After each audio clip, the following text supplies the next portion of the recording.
What's up, guys and gals? It's the Tyrant here, and welcome back to my weekly Q&A session where you guys ask the questions and I give you the answers.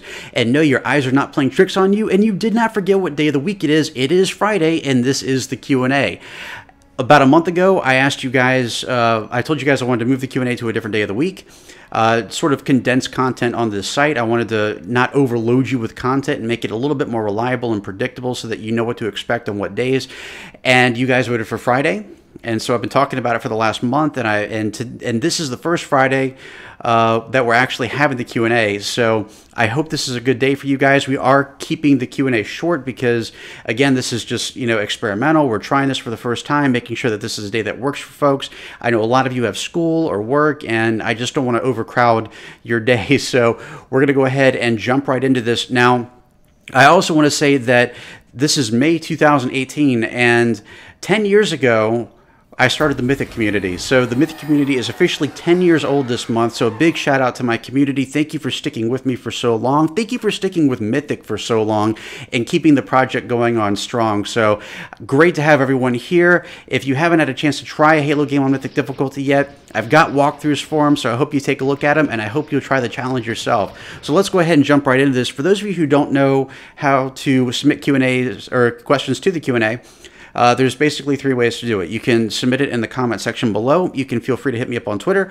or if you're a patron donor and you have access to our community Discord, you can ask it on there as well. I do want to try to encourage people not to ask questions in the comment sections of other videos. I'm not saying I'll ignore it because I don't want anyone to feel excluded or anything like that, but I try to keep these in just a couple of places so that they're easier for me to spot. So with that, let's go ahead and jump right into it. Our first question of the week comes from Role-Playing Garchomp. And Role-Playing asks, Q&A, if Halo 6 doesn't get announced at E3, how do you think this will impact the series as a whole?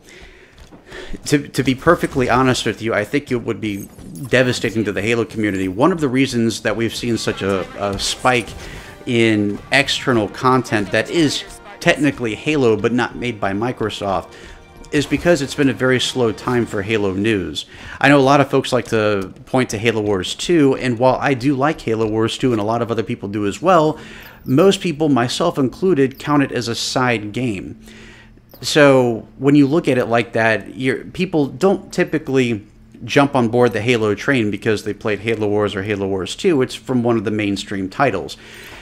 And when there's no Halo news to go on, content creators like me, like, Actman, and so on, start getting a little bit, we want to try other things, and so we start moving towards other things. In fact, I just posted a review of The Walking Dead Season 8 a couple of days ago with my good friend General Kid, another Halo YouTuber. Excellent guy, excellent content. If you haven't checked out his channel yet, definitely do so. He's got a lot of cool stuff that he does with mods and Easter eggs. It's really fun, but I've started branching out doing other things too because there's not really a lot to talk about in terms of Halo. And so if they go another year without seeing, without releasing any information about Halo 6, any possible content, or even just a small teaser trailer, I have a feeling that this is going to be a point where people start losing interest in Halo and start moving towards other things. I've already said in the past that I encourage Microsoft and 343 to take their time in developing the game, but I also don't think they should be completely leaving us in the dark either. So hopefully we'll hear about something in E3, or at least this year. I'm still hoping for a 2019 release, but we'll see how it goes. So great question. And our next question comes from MVP Tube. And MVP Tube asks, Q&A, do you feel that 343 is taking far too much blame and is basically Microsoft's scapegoat? Yeah, and he's referring to Halo Online here, I'm sure, but the short answer is I haven't really seen a lot of people blame 343. In fact, I've seen a lot of my fellow content creators running interference for 343, and not because Microsoft's asking them to or 343 is asking them to. It's because this is where we truly stand on the issue. I have seen a lot of people throw some flack at Microsoft, and understandably so, given the situation with Halo Online, which we'll talk about more later. But as of right now, I haven't seen a lot of people put the blame on 343. Again, I haven't been on Halo Waypoint in a while, so I'm not really sure if maybe the situation there is different.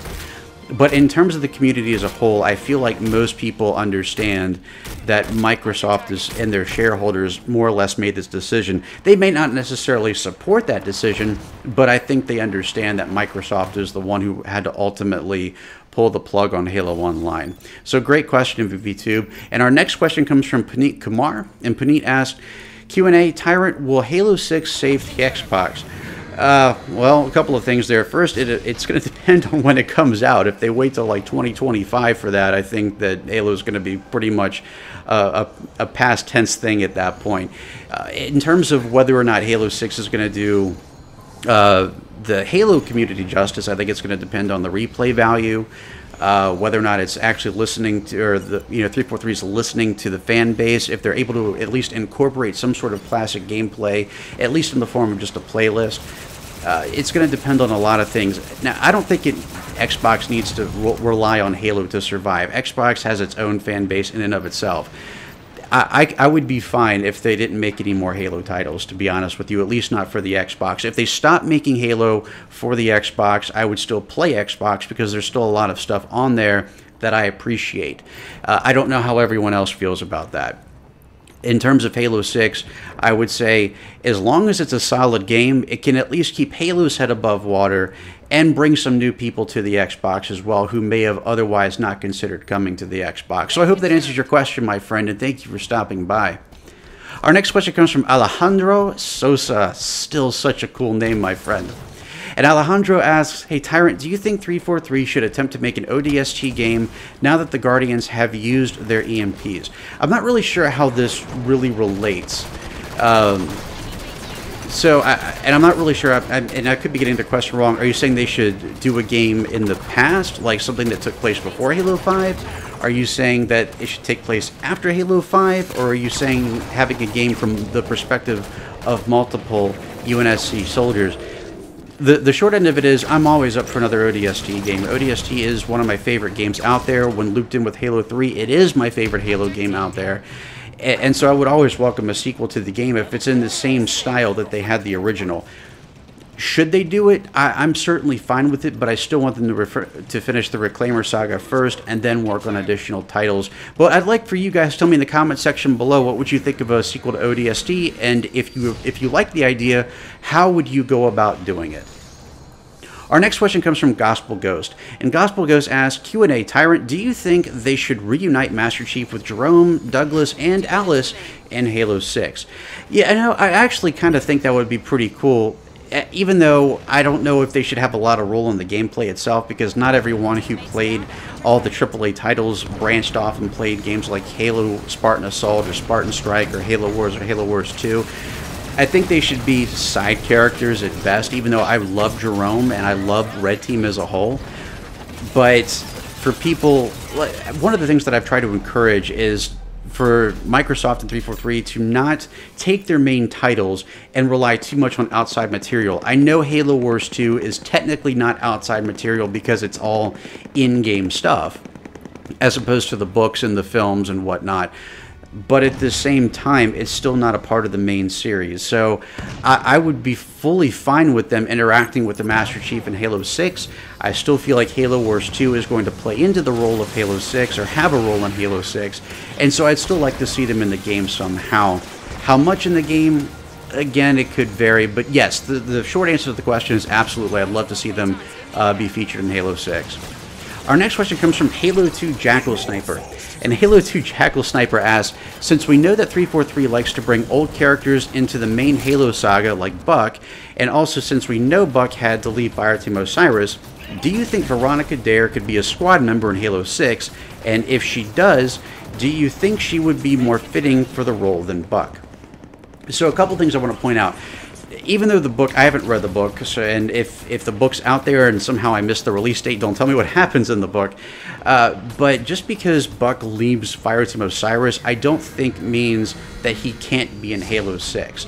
You know, we've already talked about or speculated in the past that the squad in Halo 6 could be, if they have the squad system, which I don't know if they are or not, but if the squad system is in there and it's still for Spartans, it could be implemented of both Blue Team and Fire Team Osiris, and even other members, possibly new members as a whole. If they went with all 4 Spartans, meaning Arbiter couldn't be one of the members, I could easily see the team being Master Chief and Locke, because he was a main character in Halo 5, Buck, because, come on, it's Nathan Fillion. Buck is a classic character. I couldn't see him not being in Halo 6. And Veronica Dare as well, because Veronica is just a complete badass in ODST. You see everything that she survived in New Mombasa, so you know she can hold her own. And so I think she'd be a very valuable asset. And it'd be really cool to see the relationship dynamic further explored between her and Buck. So I think it would be a great idea to bring her back, and I hope that she has a future role in the Halo saga. So great question. Thank you for asking it, Halo 3 Jackal Sniper. Our next question comes from Alien King 1970. And Alien King asks, if Halo 6 ends the Reclaimer saga, what do you anticipate that will mean for 343 Industries and the Halo community as a whole? Excellent question, my friend. So what I'm hoping for at this point is, after Halo 6 comes to pass, if it does end the Reclaimer saga, I'd love to see previous Halo stories explored a little bit more, or also, in addition to that, a return to classic gameplay. One of the things that I've really hoped Microsoft would continue to sort of work on is something similar to Halo Online, and something that could rival Counter-Strike, or even a Battle Royale type thing like Fortnite or PUBG, PlayerUnknown Battleground. That's what I would love to see, is something that can be utilized through the times, and something that can hold ground and not lose relevance, if that makes sense. One of the major drawbacks about how they release Halo games now is I feel like every time they release a new title, it makes the older ones more obsolete. Now, that's not true for everybody. Obviously, as I've said, I'm still a big fan of Halo 3. I still visit Halo 3 quite often, and it's a lot of fun to play, but a lot of people just by default move to the next title. If any game has proven the test of time, it's World of Warcraft. And it may not be the best example because they continue to add new things to it and change a lot of things, but the world, aside from the Cataclysm event, has been relatively the same. So I can easily see them taking a Halo Online type experience and continuing to build on that throughout the years, and just continuing to further build the player base rather than constantly releasing something new.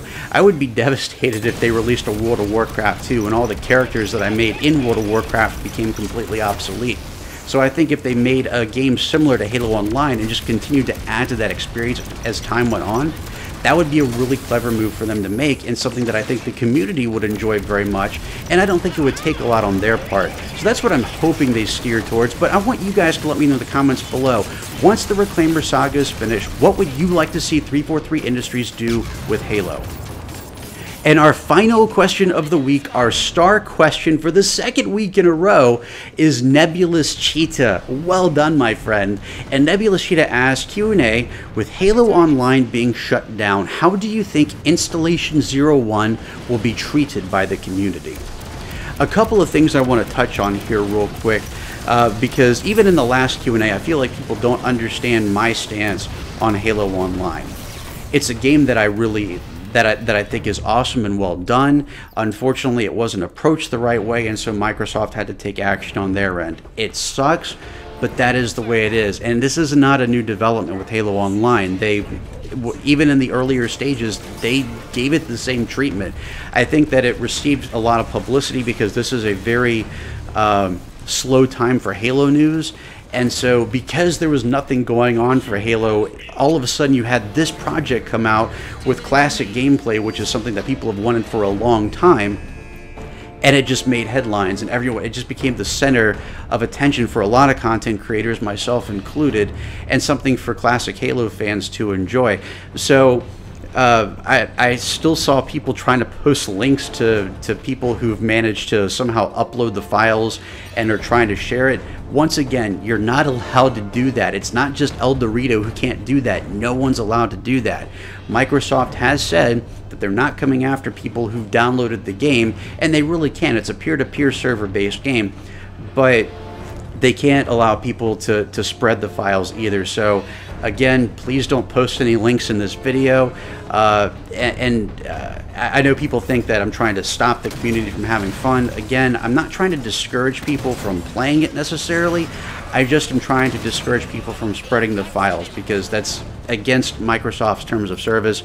You can't do that. But if you happen to already have downloaded the game, I hope you have fun with it. It's certainly a reason for El Dorito to be proud. They did a good. They came up with something really cool. They just didn't go about it the right way. So that leads us into the actual question, which is Installation 01 and how that differs from Halo Online and how that could be received by the community. And first of all, I just want to reiterate here that Installation 01 is actually supported by 343. I should say they've given it praise. Part of the reason for this is because, keep in mind, the folks over there actually made all their assets on their own from the ground up. They didn't take anything from Microsoft. All of this is their own work. Right now, it's set up to be a very similar experience to Halo Online in the sense that it is a free-to-play, multiplayer Halo-type experience. I don't want to say Halo experience specifically, and I think they're trying to be careful with that too, hence the title Installation 01 and not Halo Installation 01. I've seen footage of this online, and I'm not going to lie, for those of you who are really disappointed about how Microsoft treated Halo Online, I think this could be your saving grace. I think you're really going to enjoy Installation 01. They're not even in they're basically in the pre-alpha stage right now, and I've got to look at some of these graphics, and they look even better in some cases than Halo Online. So if you're someone that is really disappointed about Halo Online and you're looking forward to a very similar experience that can be played somewhere down the line, I think Installation 01 is going to be something that you're really going to enjoy. The nice thing about them building this game on their own from the ground up is they can do anything they want with it. Since it's going to be mostly classic gameplay, if they want to, they can have just a small playlist for enhanced mobility if they wanted to. They can add a mode for Battle Royale, so it can be something to not only just compete with Counter-Strike, but something to compete with Fortnite and PUBG. You know, they can do so much with it, and I'm really looking forward to this, and I hope to hear more about it in the future. The one thing that I'm worried about with Installation 01 is the fact that it's taking so long to develop. There was some sort of website Q&A that was done, I think about a month ago or so, and one of the developers with Installation 01 was involved, and one of the things he mentioned was, when the question was asked, will they get some sort of a playable demo this year? And the answer was maybe, and there's a heavy emphasis on the word maybe, which means, yeah, there's a chance, but don't count on it. They said for sure that it's not going to be released this year. And this worries me a little bit too, because again, part of the reason why SPV3 and Halo Online got so much attention is not just because they were well done, but because there's nothing going on with Halo right now. Part of me is worried about if they try to release this the same year they release a major Halo title, then that major Halo title might actually eclipse Installation 01, which I don't want to see that happen either. I'd love to see Installation 01 build a very strong and outgoing community, and that's what I'm really hoping for. But if they release it the same year as Halo 6, that could cause some problems. Now, at the same time, I also don't want them to release it years down the road when its momentum is going to be lost or potentially lost, and people might not be as excited for it when it comes out, because we don't know what Halo 6 is going to bring to the table, and we don't know what Microsoft is planning to do after Halo 6. So I'm hoping that we see some results sooner rather than later. I had the privilege of meeting one of the developers last year in Seattle. It seems like a very great team, a very optimistic team, and I think that Installation 01 is something that could really bring back a lot of, you know, classic memories and classic feels for the classic Halo community. Man, you say classic 3 times fast. I think Axeman might appear. No, I'm only kidding, but it's a project that I'm really looking forward to seeing come to fruit. I hope that I'm able to experience some of the beta gameplay for it like I was with SPV3. It's something that I would love to showcase on this channel and just show you guys what it's all about. It really does seem like a very promising Halo Online experience. And when I say Halo Online, I don't mean El Dorito. It's an original Halo Online experience. And so I hope that they push this project a little bit further. I get it. These folks are doing this for free. They're not getting paid for this. A lot of these folks are either in school or in school or working, and so this is a side project for them. So I don't expect speedy development on it. but I hope that they're able to release it sooner rather than later, just so that we can have that online experience. In fact, just because of what happened with Halo Online, I think it's just that more important that they speed up the progress with Installation 01, and I think it would be that much more popular as a result of what happened to Halo Online. And I'd love to hear what your thoughts are. I know that a lot of you were very disappointed about what happened to Halo Online, but as a result, what do you think of Installation 01? Are you looking forward to playing it? What are you hoping will come from Installation 01? What types of gameplay experiences do you want to have with Installation 01? Is it just going to be standard classic gameplay? Would you like to see a Battle Royale mode? What would you like to see from Installation 01, and how much are you looking forward to it? I'd love to hear your thoughts in the comment section below, or feel free to hit me up on Twitter at MythicTyrant. A link to my Twitter feed can be found in the description below.